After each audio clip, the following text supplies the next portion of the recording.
Ọlọ́run ọba tó ní lórí ọjọ́ ìlú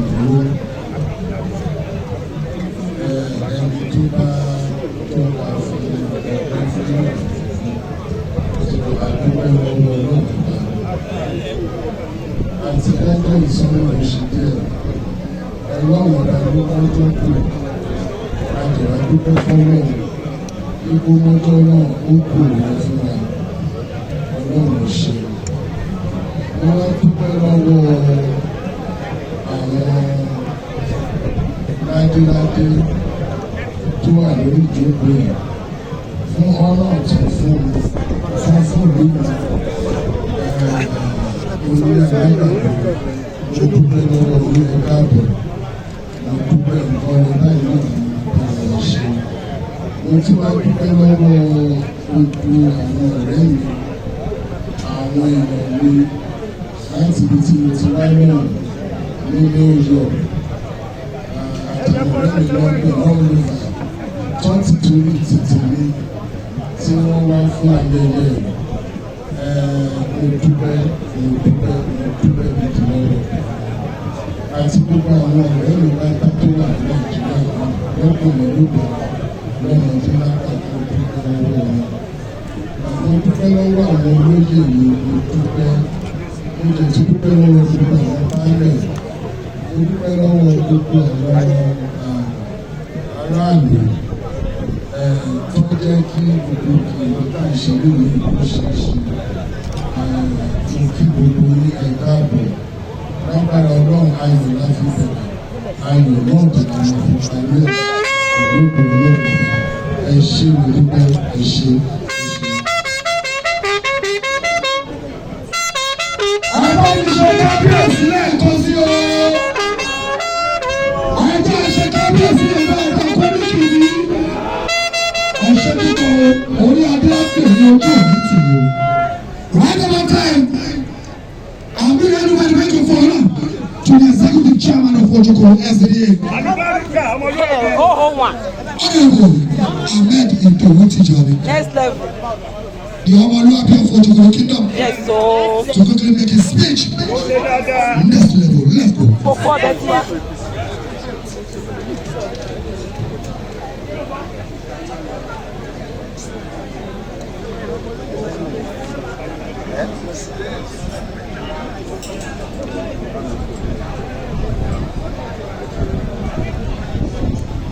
I think I'll take the line of our Royal Majesty, IBSC, Oba Williams, Onishoka, Tomiawa, by acknowledging the presence of Almighty Allah, who has given us another opportunity to witness this kind of occasion.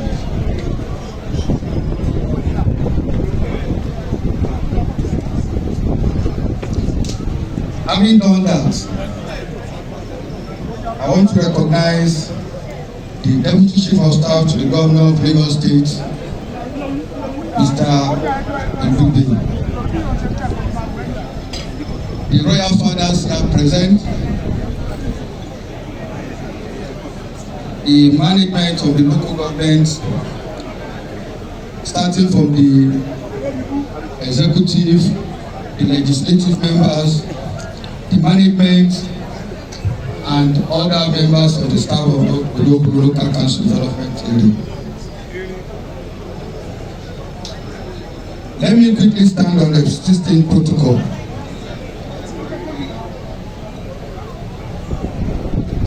With heart full of gratitude and thanksgiving, I welcome you all to this momentous occasion, the coronation ceremony of His Royal Majesty, Oba Adeshola Williams, Adeyola Tomiawa, the Oba Olorile Alagbado. Today mark a new chapter in the cultural and historical journey of Olorile Alagbado. It is a celebration of leadership, legacy, and unity. We are gathered here not only to witness the coronation, but also to reaffirm our collective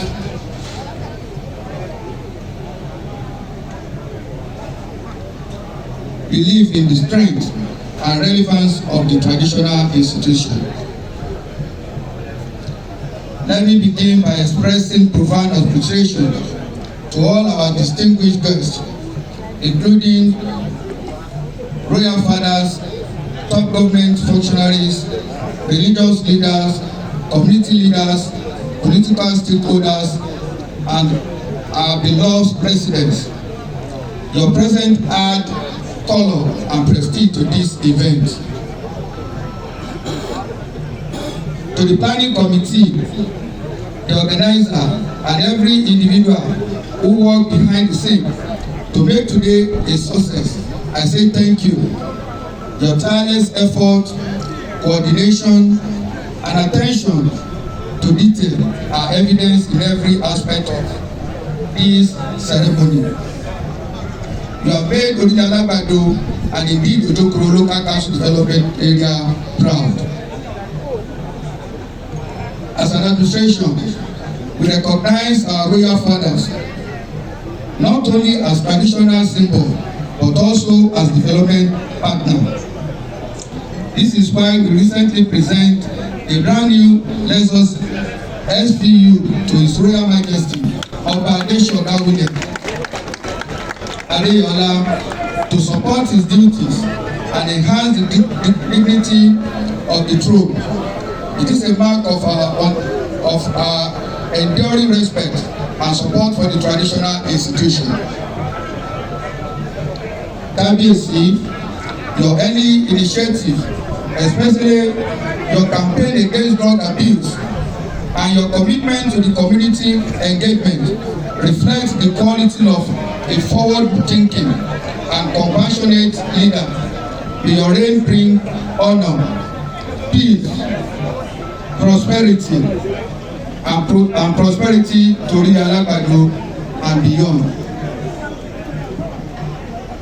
To all sons and daughters of this great kingdom, I urge you to rally round your king with reality and unity. Let us build together, grow together, and protect the value that define us. Once again, I welcome everyone and thank you for being part of this historic moment. I will not end this speech without appreciating you all for your attention and finding time to join us at this meritorious occasion for our King. May Alagbado continue to prosper. May Ojokoro Local Council Development Area grow in peace and unity. The Lagos State flourish. The Federal Republic of Nigeria be great. Thank you and God bless you for listening. Can we put us together? All two representing Honorable Olojo Emmanuel, and you're welcome, sir. Thank you so much. We appreciate you. We have in the midst is where I am. We have in the midst Honorable Adeyinka Adeboye, the senior special assistant to the president of grassroots sports development, talking about Sulu and authority and working on Gongo Saturday.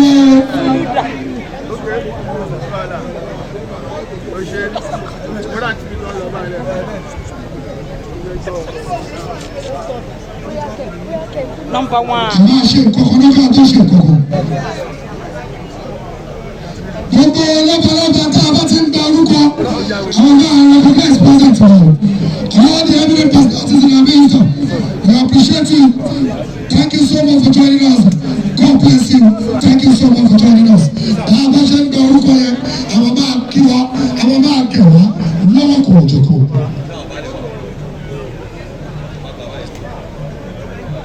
The deputy chief of staff kì í ṣe àfojúdi o. Honorable Samuel Ekube, we are so sorry. The deputy chief of staff, so sorry. Ẹ má bínú torí Ọlọ́run. Ṣé ẹ mọ̀ pé ibi tí Ahmed bá ti wà, atẹ́gùn máa ń fẹ́ mi. Atẹ́gùn yẹn ló ń fẹ́ mi. Ojú òní ti. Thank you so much.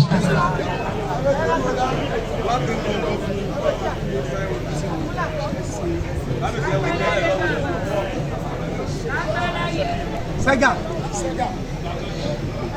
We recognize the fellow Chief Abiodun Oguashe, the passion of Kwame.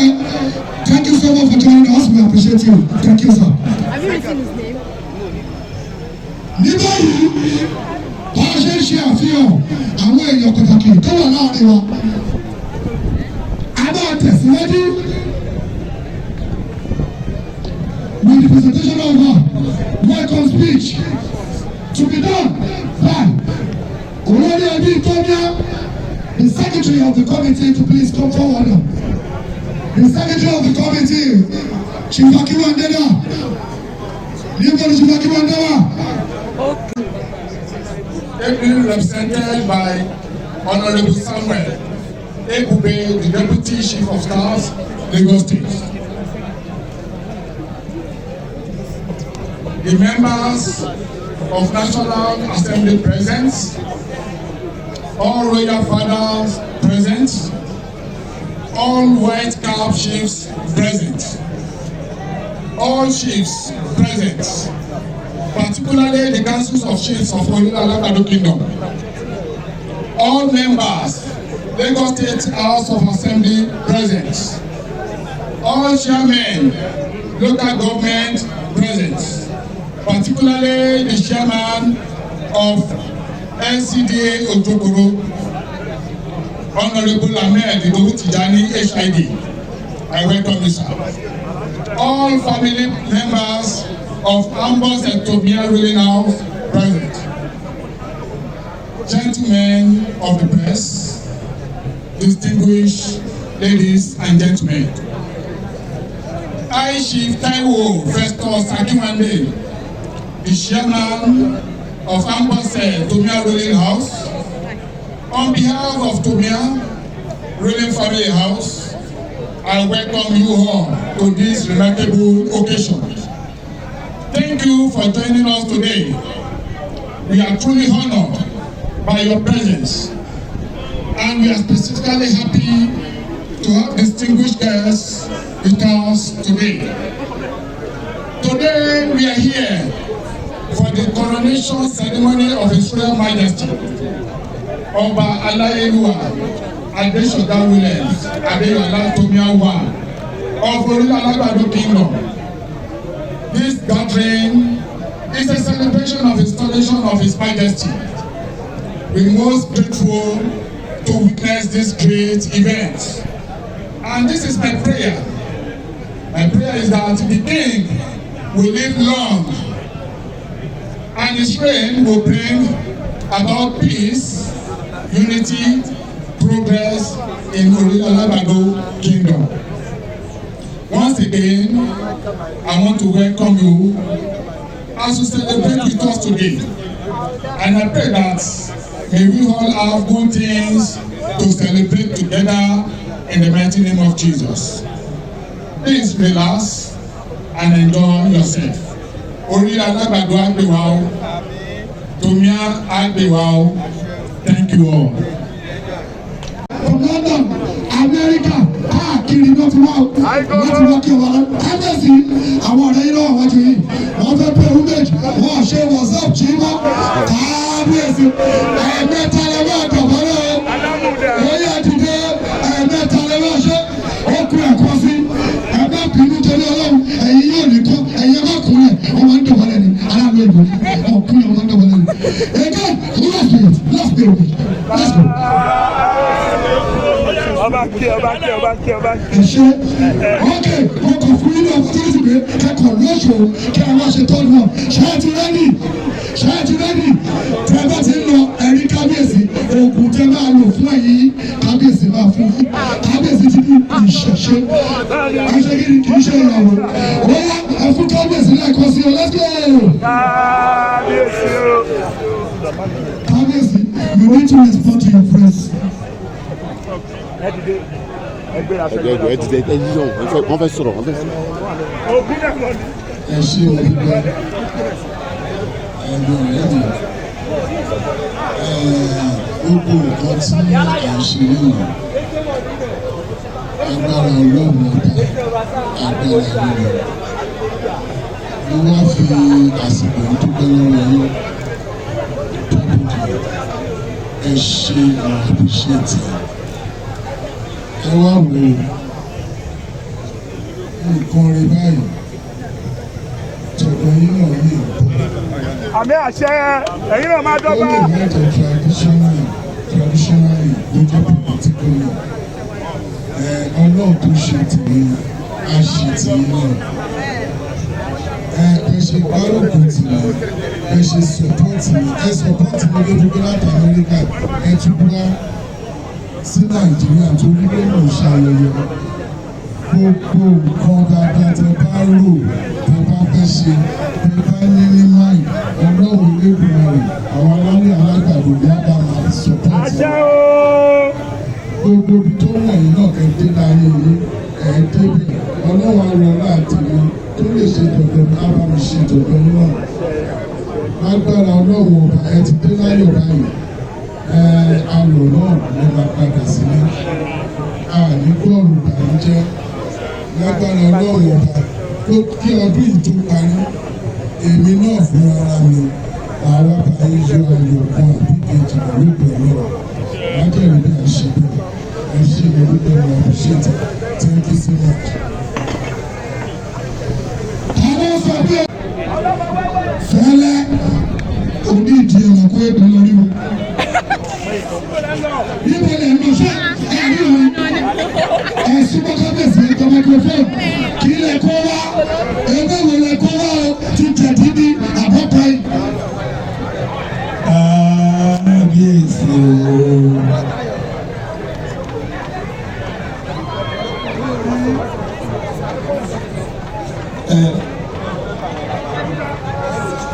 kábíyèsí o kí bàbá pẹ́ lẹ́sẹ̀ bẹ́ẹ̀ lágbára olódùmarè eléyìí ò ní jẹ́ ṣe máa àyè tún ṣe sí lágbára olódùmarè ìgbà ọdún kan ni ìrùkẹ̀kẹ̀ a máa pọ̀ sí bàtà a máa pọ̀ sí adé orí yóò ní ṣí adé orí ẹyẹ ọ̀kì wọn ní kò tó di ẹyẹ lágbára olódùmarè wọn ní omi sọkútù omi lára wọn sí méjì ọ̀nà sọkútù ọ̀nà lára wọn sí méjì àtòmí àtọ̀nà wọn lára wọn sí mẹ̀lẹ́mẹ̀lẹ́ adé àfọ̀ ibi ìdè tí ń ṣọta náà omi kábíyèsí wa lóyè ní ìdè ìtẹ́yẹ òkú mọ́ òyìnbí ìdè ọ̀tá omi òyìnbí ìdè ọ̀tá omi bàbá tí wá lóyìnbí ìdè ẹ̀kú òyìnbí ìdè ọ̀tá omi Musa. Musa. Musa.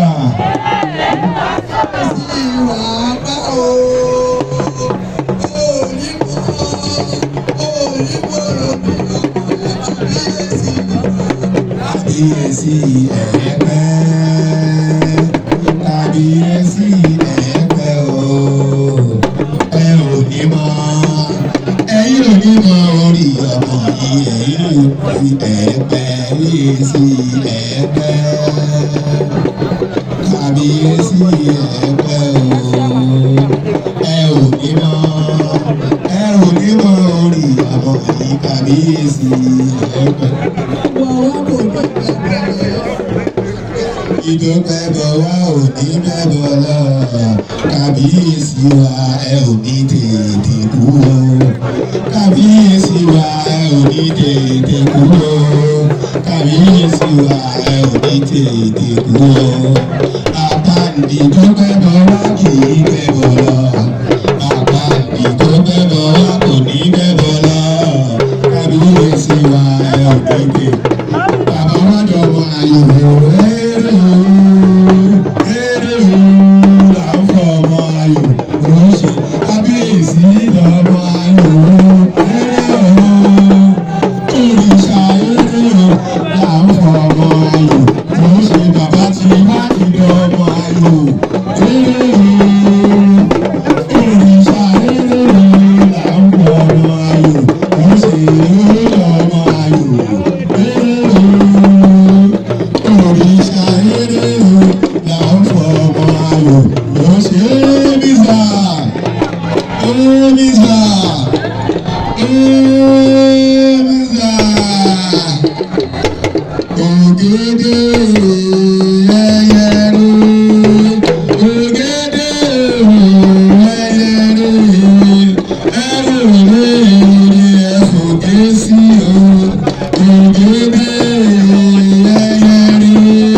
Thank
you.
Ahmed Ìdòwú Tìjàní, the executive chairman, àwọn olóore ní ojú òtún orí ojú òní tì wọ́n ní ọgbà tẹ̀lé rẹ̀ sọ̀gbà sí ọjà ìdìbò lọ́wọ́.